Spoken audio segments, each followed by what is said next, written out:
berarti dari kasus kejadian skincare ini antara NM dan RG ini berarti ada motif apa sih Bang dibalik semua ini Bang? Ya, ini kan sebelum pernah saya juga menyampaikan ya.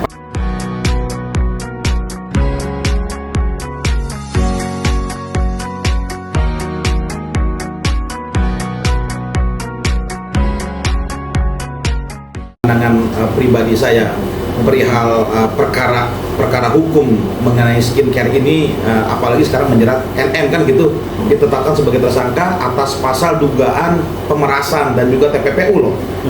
Ini yang selalu saya sampaikan, bahwasannya kalau memang produk itu sesuai dengan aturan hukum, produk itu sesuai dengan aturan yang berlaku di Indonesia, seorang pemilik untuk apa gitu loh ya memberikan prestasi sesuatu kepada seseorang gitu. Kalau bukan, ini kan ada sesuatu yang harus kita gali gitu loh.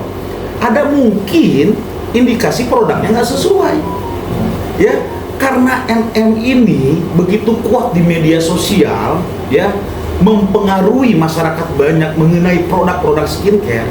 Akhirnya orang tersebut mempengaruhi kepada NM ini agar tidak melakukan publik gitu loh, menyampaikan secara publik produk si A ini tersebut. Ini kan ada something mas ya, lalu ada tawar menawar lah, ada bahkan chat dan komunikasinya tersebar di media sosial kan begitu ya. Sekarang kan tersebar nih percakapan antara para pihak ini ya. Kalau kita perhatikan ini kan kita nggak tahu juga apa motifnya.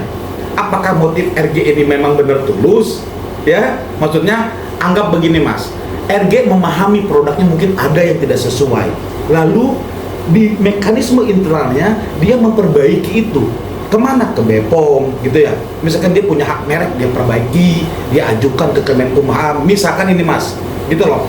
Tetapi karena sudah terlalu booming gitu kan, ini prosesnya masih panjang juga. Ini gimana cara kita tutup? Bisa saja kan indikasi tersebut. Ini logika loh, nggak perlu kita harus terlalu dalam dan ahli di bidang apapun. Ini logika kita aja. Kalau nggak ada sesuatu mas, nggak mungkin meminta untuk menutup bicara. Saya bicara kemana-mana, lalu ada orang yang terganggu, saya tutup. Kamu diam, jangan bicara lagi. Ini saya kasih uang. Pertanyaan saya meres nggak? Orang itu merasa terganggu dengan hak suara saya, paham ya? Lalu dia merasa terganggu atas apa yang saya sampaikan di publik media. Lalu dia bagaimana caranya untuk supaya saya diam. Lalu ditawarkanlah saya iming-iming sesuatu. Kan begitu. Singkat cerita, logika alur peristiwanya kan begitu. Walaupun kita tahu semua bukti-bukti, alat bukti sesuai dengan KUHP 184 itu ada di penyidik mas. Ya, itu kita kembalikan. Kita menghormati proses hukum itu kepada pihak penyidik. Tetapi kalau kita bicara, diskusikan perkara peristiwa ini ada something di antara para pihak, khususnya juga pihak, mohon maaf nih, pelapor gitu loh ya. Dia dokter, ngapain lagi pusing? Ini kan ada motif sesuatu yang dia tutupin ya. Lalu NM merasa mungkin memahami itu ya, bergaul dengan banyak ahli-ahli di bidang tertentu ya, akhirnya dia speak up kan gitu. Ini juga terpengaruh juga kan ya, akhirnya apa ya, merasa dirugikan satu pihaknya ini. Pertanyaan saya, apakah peristiwa ini merugikan satu sama lain? Karena kan ada kesepakatan sebenarnya, tanda kutip ya, RG memberikan sesuatu prestasi agar tidak merugikan produknya. Lalu NM ya tidak terlalu banyak berkomentar mengenai produk si RG ini ya. Mungkin di antara mereka ada perkembangan bicara atau ada pertemuan lain yang intinya lu perbaiki produk lu sesuai dengan aturan. Bisa saja. Apa ini sesuatu yang sebenarnya harusnya seperti itu, atau mohon maaf ya, ada invisible hand atau ada behind the scene, ada skenario yang lebih besar dari pihak-pihak tertentu yang tidak mau ini terpublish. Paham nggak? Ya, kita nggak tahu. Yang akhirnya apa? Suara-suara yang mengenai skincare ini jangan ada deh, gitu loh. Ini bisa jadi mas, kita nggak tahu nih siapa sutradaranya gitu loh. Apakah di belakang pemilik skincare, kita nggak tahu Ya, apakah di belakang-belakang pemilik bahan-bahan skincare? Kita nggak tahu. Atau maaf ya, orang-orang oknum instansi-instansi negara. Kita nggak tahu. Itu harus kita buktikan. Cuma kan indikasi ini menguat dari semua bukti-bukti yang ada di media. Ini masyarakat yang harus dilindungi, gitu loh. Apa yang akhirnya, kalau saya melihat siapa yang paling dirugikan, Mas? Masyarakat pengguna, Mas. Ibu-ibu, adik-adik perempuan kita, ponakan kita, anak perempuan kita, itu kan yang menggunakan skincare yang ternyata ada bahan-bahan berbahaya di wajahnya misalkan. Kok kalian ini jahat ya? Tidak memperhatikan masyarakat umum yang menggunakan produk itu bertahun-tahun, yang mengeluarkan uang tuh supaya dia cantik, gitu loh, supaya dia pede, percaya diri, ya kan? Ini kan ada efek domino banyak bagi pengguna skincare, merasa glowing, ya otomatis dia percaya diri lah, intinya begitu loh. Nah pertanyaan saya, siapa yang dirugikan, Mas? Bukan mereka loh. Yang dirugikan itu masyarakat. Negara hadir, apa? Undang-undang Perlindungan Konsumen.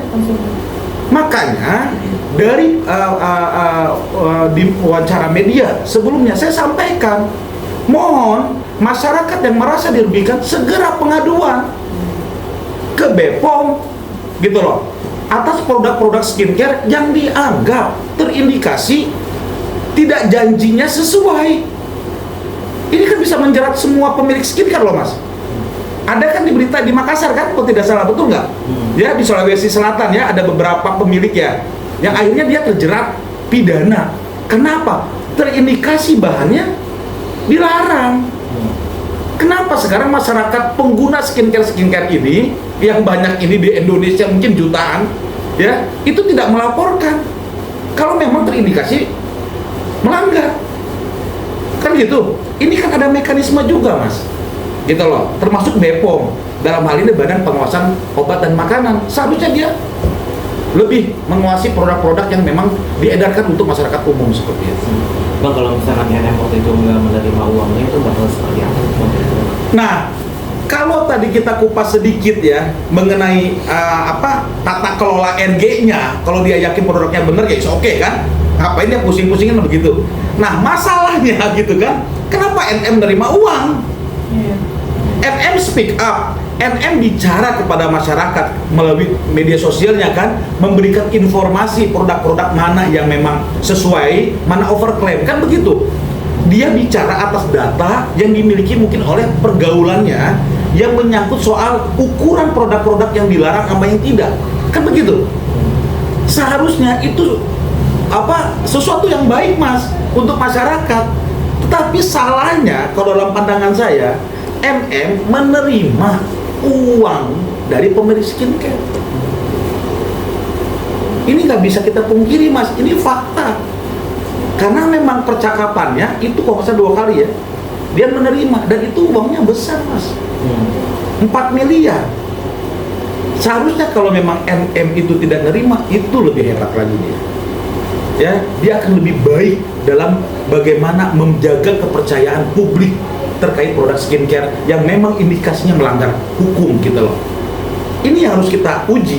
Makanya, Mas, saya tidak meragukan akhirnya RG melakukan pelaporan, sangkaan pasalnya ditambah dengan TPPU agar uang 4M yang dia keluarkan tadi bisa ditarik kembali, kan begitu.